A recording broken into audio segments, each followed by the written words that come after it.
Hai teman-teman, jadi di sini saya akan memberikan materi mengenai memahami resiko penyakit menular dan cara mengurangi penularan serta meningkatkan kewaspadaan Anda.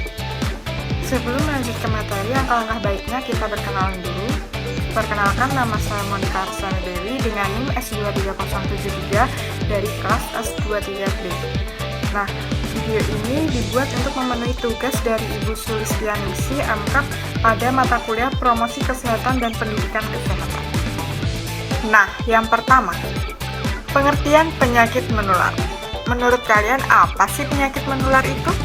Penyakit menular adalah penyakit yang dapat ditularkan dari satu individu ke individu yang lainnya, atau dari hewan ke manusia, baik melalui kontak langsung seperti udara, air, makanan, atau vektor penyakit seperti nyamuk dan kutu. Nah, penyakit menular disebabkan oleh patogen seperti virus, bakteri, jamur, atau parasit yang dapat berkembang biak di tubuh manusia dan menyebabkan infeksi pada tubuh manusia ataupun hewan. Yang kedua, faktor-faktor penyebab penularan. Nah, apa aja sih faktor-faktor penyebab penularan ini? Yang ke-1 adalah kontak langsung. Kedua, udara. Ketiga, makanan dan minuman. Keempat, vektor penyakit seperti beberapa penyakit menular yang disebabkan oleh nyamuk, lalat, ataupun tikus. Dan kelima, permukaan yang terkontaminasi. Keenam, air. Penularan dapat terjadi melalui air yang terkontaminasi oleh patogen. 7. Perilaku beresiko. Perilaku tertentu seperti tidak mencuci tangan dengan benar, tidak menggunakan pengaman saat melakukan hubungan, dan berbagai jarum suntik dapat meningkatkan risiko penularan penyakit menular. Nah, yang ketiga, jenis-jenis penyakit menular. Menurut kalian, apa aja sih jenis-jenis penyakit menular itu? Yang pertama adalah virus seperti influenza, hepatitis, HIV, AIDS, herpes, cacar air, demam berdarah, dan lain-lain. Yang kedua adalah bakteri seperti tuberkulosis, infeksi saluran kemih, diare bakteri, difteriti, dan pneumonia. Yang ketiga adalah jamur seperti candidiasis, ringworm, dan histoplasmosis. Yang keempat adalah parasit seperti malaria, cacingan, leishmaniasis, dan toxoplasmosis. Yang kelima adalah protozoa seperti amebiasis, malaria, trichomoniasis, dan lain-lainnya. Keenam adalah vektor borne. Apa saja itu ya? Seperti nyamuk, kutu, lalat, tikus, demam berdarah, malaria, demam kuning, dan penyakit lain dan lainnya. Yang keempat adalah dampak penularan penyakit. Apa aja sih dampak penularan penyakit itu? 1 adalah dampak kesehatan. Dari gejala ringan hingga kondisi yang mengancam jiwa, ini termasuk demam, batuk, pilek, diare, infeksi saluran pernafasan, dan komplikasi serius seperti pneumonia atau gagal organ. Wow. Yang kedua adalah dampak ekonomi. Hal ini disebabkan oleh biaya keperawatan medis, pengeluaran tambahan untuk obat-obatan yang sangat mahal. Yang ketiga adalah dampak sosial. Penularan penyakit dapat menyebabkan isolasi sosial, stigmasi, dan ketakutan di masyarakat. Yang keempat adalah dampak psikologis, menyebabkan stres, kecemasan, dan depresi. Yang kelima adalah dampak pendidikan. Penularan penyakit dapat mengganggu sistem pendidikan dengan menutup sekolah, seperti COVID-19.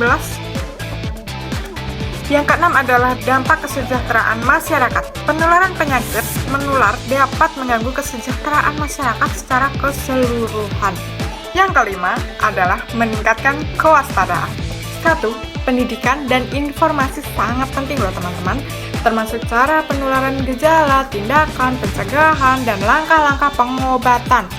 2.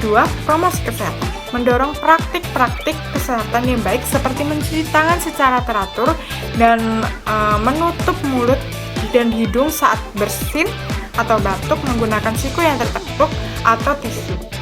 3. Vaksinasi. Vaksinasi adalah satu cara paling efektif untuk melindungi diri sendiri dan masyarakat dari penyakit menular. 4. Praktik hidup sehat. Nah, gaya hidup sehat dapat memperkuat sistem kekebalan tubuh dan meningkatkan kemampuan tubuh untuk melawan infeksi. 5. Pemantauan kesehatan. Ini termasuk pemeriksaan kesehatan rutin, pengawasan epidemiologi, dan pelaporan khusus penyakit pada orientasi kesehatan setempat. 6. Praktik kesehatan dan keselamatan di tempat kerja. Ini termasuk penyediaan fasilitas cuci tangan, pembatasan kontak fisik, dan promosi vaksinasi bagi pekerja yang beresiko tinggi. 7.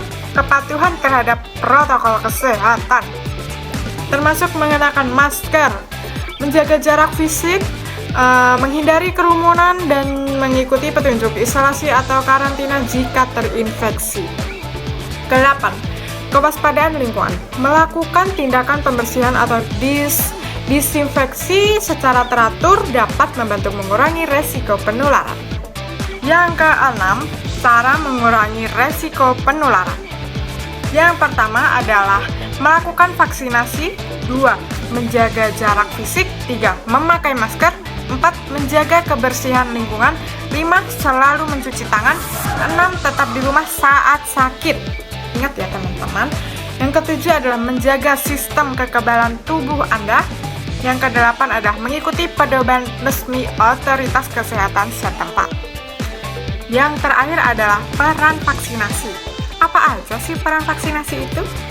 Yang pertama adalah mencegah penyakit masuk ke dalam tubuh. 2. Mengurangi penyebaran penyakit. 3. Mengurangi angka kematian dan komplikasi. 4. Mengendalikan wabah dan epidemi. 5.